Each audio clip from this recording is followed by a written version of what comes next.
you know what the most recent science says about how you should train or how you could train better?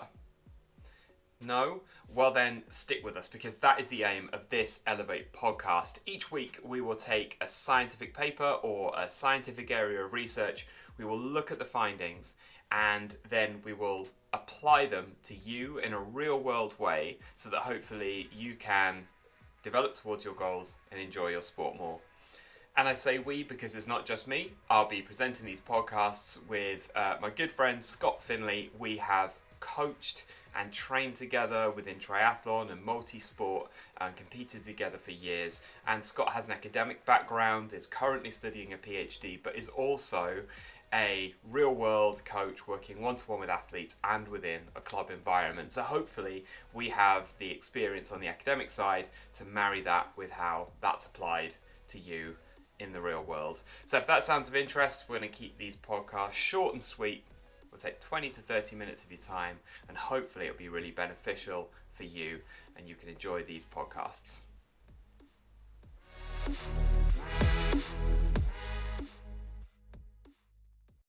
So the article we're looking at today is the effect of periodization on training program adherence. This is from 2021, and what the study's actually looking at is it's comparing three different types of periodization. That's free training, traditional linear, and reverse periodization. And although they did look at performance measures, they wanted to look at which model helped athletes to best follow the training program. I'm going to start off quick fire questions just to get a feel for the topic. Is periodization an important factor in triathletes training?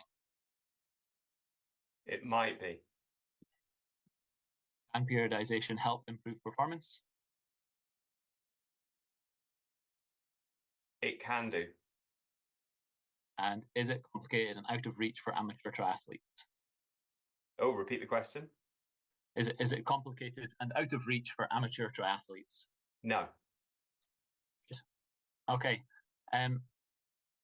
First proper question is probably an obvious one, but without going into too much detail yet, can you describe what periodization is? Yeah, of course. So very, very simple terms, periodization, and I always struggle to say this. So at some point on this recording, I'm definitely going to get it wrong. But that thing is essentially just structuring training towards a particular event. I would say, in the most basic terms, that's it. It's just how you structure training. So this paper we're talking about is looking at traditional, reverse, and free. Mm-hmm. Just go into a wee bit more detail. Just let us know what those are there. Yeah, of course. There's a lot more to say about this later, but at this stage, I think if we think of traditional as basically easy to hard. So if you've got an event that you're training for, you start with really easy stuff, stretching drills, maybe aerobic volume. So you do longer, easier stuff, and then it basically just gets harder the closer you get towards the event. And because it's getting harder, it might therefore get shorter. But essentially, easy stuff to harder stuff. Reverse periodization, which has become a bit more popular in certain sports over the last, to be honest, it's probably started rearing its head maybe 20 years ago, is just the opposite. So you start with hard stuff and you get easier, but you get longer. So you do the higher volume stuff. That's where you get your load, if you like. You get it from volume closer to the event. And the sort of the third free option is in this paper is essentially do what you want. You just try and train maybe however you feel, or it could be guided by a coach, but you're not looking to try and work in a particular direction in terms of intensity or volume. You're just training. There are other papers where they would describe a sort of block training volume, where you try and do intensity and volume in each block and you structure it through each block rather than so each 4-week period or something, rather than across an entire training cycle. Yeah. Okay. But I mean, for the purposes of this paper, the free training model might just be considered a bit of a control group, isn't it? Something to compare against. Yeah. Yes. Yeah. Exactly. So obviously this is about how this training is structured as a whole season, but it comes down to, narrows down to what each individual session is going to look like. Why is that relevant to decide, before you start planning things? Well, I think if I've understood your question correctly, it's because we need to make sure that we're doing the right work. And by the right work, I mean any event that we're training for is going to have a particular demand on an element of fitness. And that might be something very simple, like a marathon, not easy, but simple. We basically need to be able to run a long way. So we just need the capacity to do that. And so we need to make sure that we prepare our bodies to do that one thing. Something like a triathlon is more multifaceted. We need to be able to do that across 3 sports. And it might be that the discipline is a little bit more challenging. So a standard distance or Olympic distance triathlon is very high intensity, but it's also quite decent. It's like a quite high level of endurance as well. So there's a lot in there. And so you have to make sure you prepare your body to be able to meet the demand of that event at whatever level you're doing. So we need to make sure that we do that work. And I guess there's an element of planning that's needed to make sure that it happens. But there's also an element of when that happens. And I think this is where this paper is asking the question, does when we do the work and the order we do the work across an entire training phase make a difference? I'm not sure if that answers the question, does it? Yes, yes, it does. Thank you. We'll move on to have a little bit of a chat about the paper itself. Yeah. So I'll just quickly run us through some of the key elements of it, and we can maybe chat about each. So there was 30 participants. There were physically active males, and there was no mention of their kind of fitness levels. So why might that be important that they've not mentioned that? Yeah, I looked into this actually because it's always a key part of any research. So one of the things that I would go back to is if you look at research in sort of athletes or fitness type research where they're looking at a training intervention, you might typically expect to see a bigger shift and change in people who are less trained. So if you take someone who's not done much training and you give them training, you're going to get a big shift. And then it's really easy to say, we did this intervention and it worked really well. Whereas if you did that with really fit people, you wouldn't get the same change. And so if you're trying to get stuff published, it's good to show positive results because then it feels like it adds something to the science. So I always, one of the first things I did was dive into, well, how fit were these people? Now, they haven't described how fit they were, Scott, but I did look at their times for the test, and you haven't mentioned it, but they had to do 1,000-meter running test, so 1K as fast as they could. And the typical time was about 4 minutes. So these are people who are decent runners, so that's okay. But as a one-off, not phenomenal. So we're talking about kind of fit people. And I would say from a research point of view, that's quite good because it means you're more likely to get a change from the intervention, but you can still describe them as physically fit, physically active. So it feels like it's relevant to the athlete population. I would potentially say we need to be careful of extrapolating any of these results to, higher level athletes than that probably. That's always going to be the case as well, isn't it? It's a single study. We're looking at this particular study in isolation, and we can go into more depth of this topic in looking at other papers. But so this group, they were split into 2 or 3 groups. The traditional periodization group completed 4 weeks of volume-based training and then 4 weeks of intensity-based training, as you described. Reverse group obviously completed the reverse of this, and as you said, free group sort of performed as a bit of a control group. Measured their performance with their 1 kilometer time trial, their adherence to the sessions by sessions completed, and their motivation. So that was just a kind of linear scale of 0 to 10. That's the study. Have any other thoughts on the kind of methods there? Anything else you wanted to add before we have a look at quick blast through the results? Well, I think it's fair to say, and in the edit, I'll make sure that I link to the article so people can go and have a read if they have that kind of an academic brain. But it's not, I mean, it's not the best study. The design isn't particularly rigorous. We've only got 1,000-meter running test, and we have to think, well, how relevant is that to a lot of the people that might be listening to this? If they're from an endurance and multi-sport background, which is kind of the target of Elevate, they're the community that we want to support and serve, then most people within that population are probably doing 20 minutes and upwards type events. Even if it's like a bike time trial or something, I would say that's the shortest. So is it particularly relevant, 1,000-meter test? I'm not particularly sure. The population is quite small. How their fitness levels, how relevant are they to, again, people that might be listening? We have to kind of take all of these things into account. And then consider as well, how many people stuck to it? Did they actually adhere to the training program? How many dropouts were there? So there's a lot of factors in here that feel very uncontrollable. Was my thing was I was like, how do you ever pin down the variables to be able to effectively assess the effect of reverse periodization on training program adherence? It feels like a really difficult question to answer. So I think the results of this are difficult to extrapolate, but I think we can take some major kind of messages from it that we can probably apply to the audience and anyone listening. Yeah, I think you're right. I think they've maybe adding the performance element in is a nice touch, but really it doesn't. They're looking at adherence. They're not looking at whether the programs. We've actually found a similar paper by the same group who then look at whether the types of periodization improve performance. So it's not really that relevant here because they're just looking at adherence. We know if you adhere to training, your performance is going to improve. It's about whether, it's about one model versus the other rather than whether it improves performance. Excuse me interrupting for 20 seconds, but hopefully you're finding this conversation useful.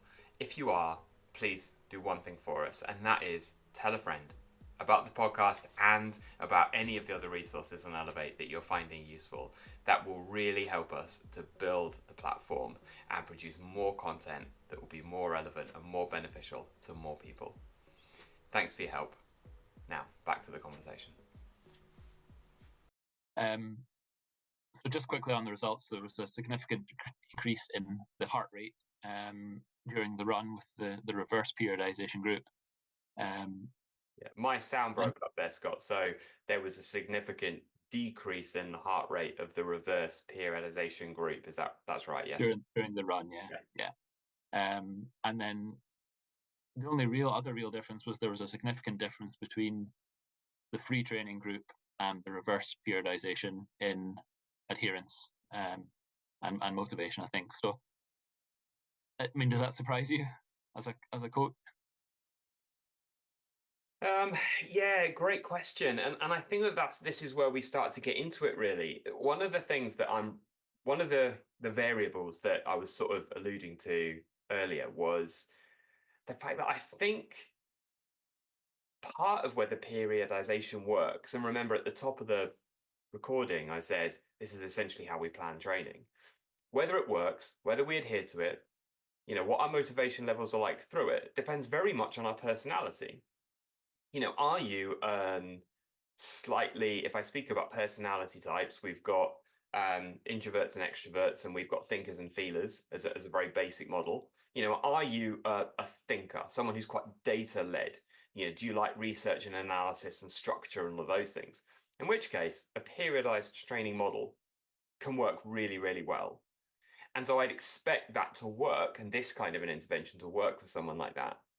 If you're someone who is more typically a feeling personality, potentially an extroverted feeling personality, then if we look at sort of Jungian psychology, then what that's going to suggest is that they need freedom and ability to express and all of those kind of things. And being tied to a training plan is going to be potentially really kind of throttling to them. And so they're going to find it difficult. The adherence is probably going to be less. So I'd be interested in looking at almost the adherence to a training plan squared up against the personality groups. I think that would be really interesting. And I suspect, as a take home for anyone listening, that adherence to a to any kind of training plan, whether it's traditional or reversed, is going to be better if you're more of a data-led person. So if you are someone who's involved in, IT, academia, analytics, it's more likely it's going to work for you than someone who is an artist or even like a coach or a mentor or someone who's a little bit more that way of say, feeling rather than thinking preference. Again, I don't know whether I've answered the question really, but sort of riff on my thought as to the general construction of the study. No, I agree, and I know that we've discussed this sort of thing in the past, where um, that sort of slightly more free training is can be good and can be the right thing for people, but whether it's then going to be structured enough to add real value to the training program, I suppose, and then it depends. Again, moving on to the application in real world, it depends largely on that athlete's goals and race event and things like that. It might be that the free training works incredibly well in the base building, where it's do this hike, go for this random run here and there, but it gets a bit more specific as you get closer to the race. Yeah, yeah. I read this article, and then I did a little bit more research and found a Systematic and review. that go on. Systematic review. Yeah, systematic review paper. Thank you. You knew I'd struggle with it.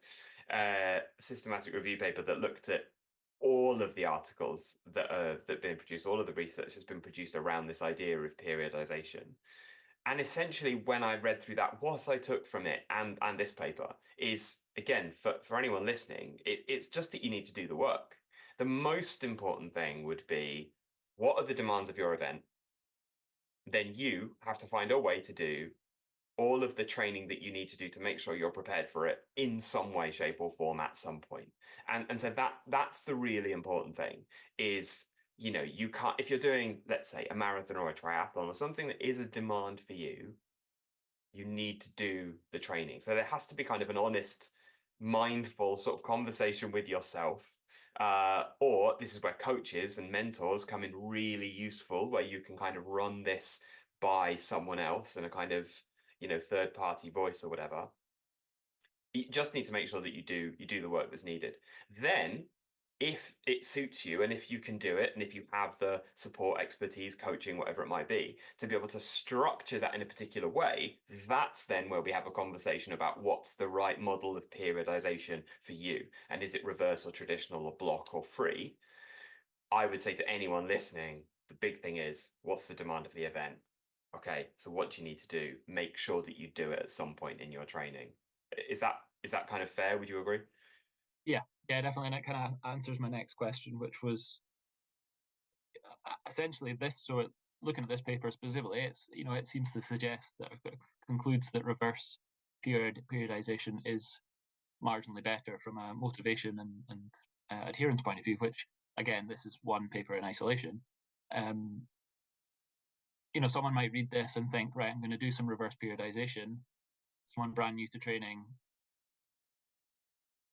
and they go and do high intensity based training without a base, Hmm. which, as you said, that's where a coach can come in really handy there to help factor that in. But I think, as you said, it's not necessarily about periodization right from the beginning. It's about doing something, building from there, and as you get closer to the event, you can start to consider what's needed.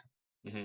Yeah, Yeah, for coaches who are listening as well, or I think there's a huge takeaway as well in that the lesson for me really is, well, how does the athlete work and what do they need? And do they need that kind of mentoring kind of advice where you help them to steer themselves through that structure?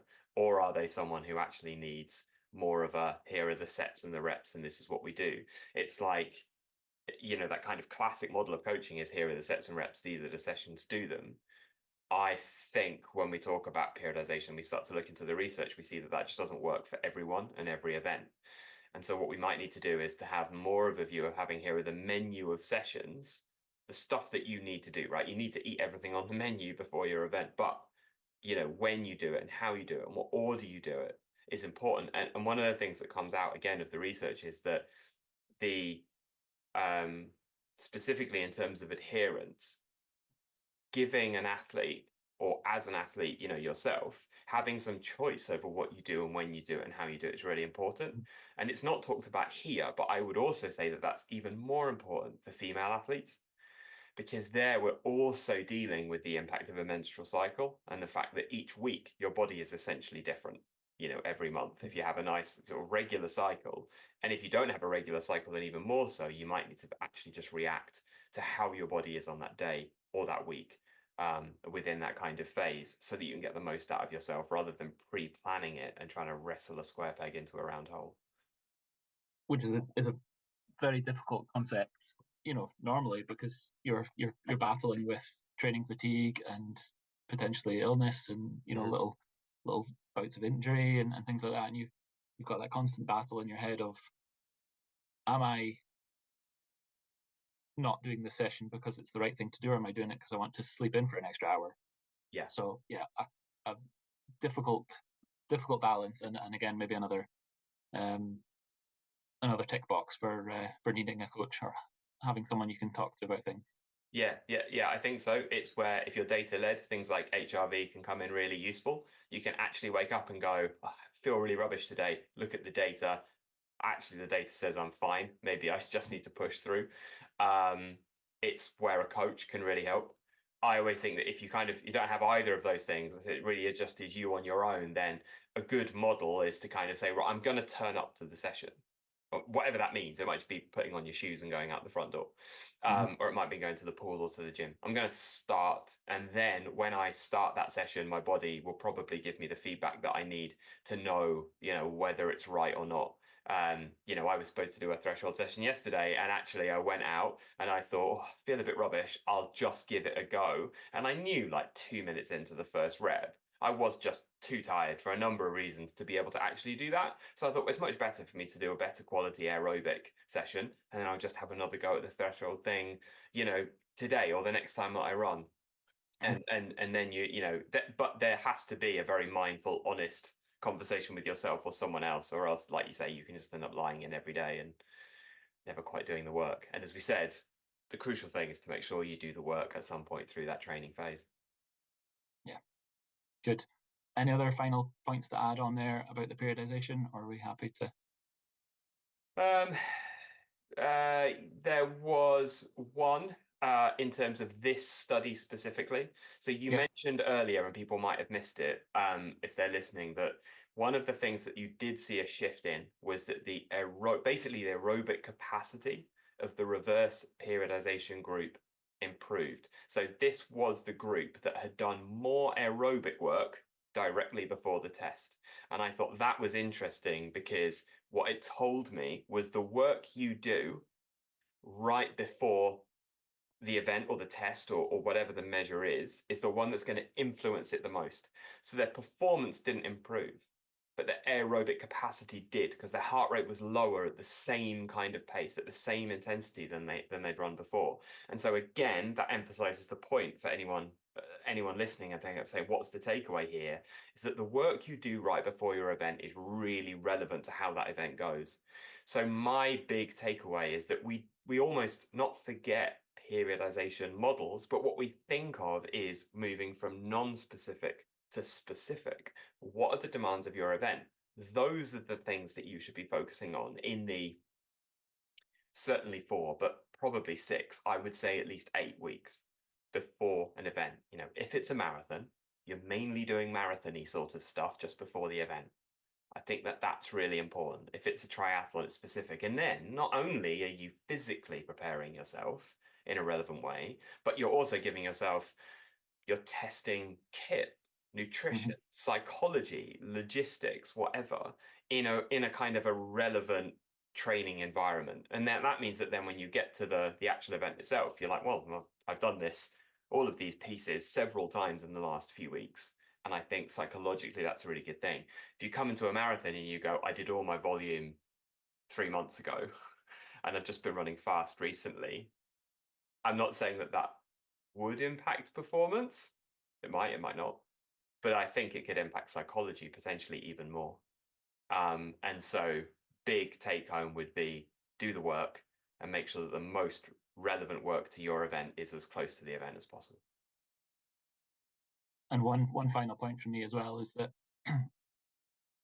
it doesn't mean that the rest of the season you are only doing low intensity volume or high intensity. It's especially with something like triathlon, I think the block periodization is a great tool because you can mix and match. You can mix and match amongst sports. Yeah. As you say, it's a bit more simple with something like marathon, but or sort of single sport, just running. But certainly, you're not confined to a singular type of training for the season. Yeah, absolutely. And again, a really, really key point. I'm glad that you mentioned it because I don't think that we've emphasized that point enough. And that's the thing with these, again, the periodization model says we move from high volume, low intensity to the opposite. But actually, so for instance, so for me, I want to move from non-specific to specific. And that means that I'm training really hard in the winter, but I'm training really hard at building strength. So it's not easy. It's not easy to hard. Like I said at the beginning, that's the kind of the basic version of that model. What we're actually saying is it's non-specific, but it's still a decent effort. I'm trying to build strength, or I'm trying to build, let's say I'm doing an Ironman. I might be trying to build lots of speed capacity in the winter. Because that's not relevant to the event, but what it does is allow really good conditioning to be able to do the longer, slower stuff when we actually get closer to that event. So I think we need to stop thinking about it being this kind of build, low to the left, high to the right on some kind of a graph, and actually think about, the work that we're doing within each block and making sure, as I say, there might be hard work scattered all the way through it, but non-specific to specific. So yeah, hopefully we've explained that point well, but I think it's a key point to end on. Good. Thank you very much. That's all right. Do you need to do a summary? No, I'm quite happy with that, I think. Okay, fair enough. All right. Well, that was the first Gutter podcast. So we'll end it there and see where it goes next time. Thanks, Scott. Cheers.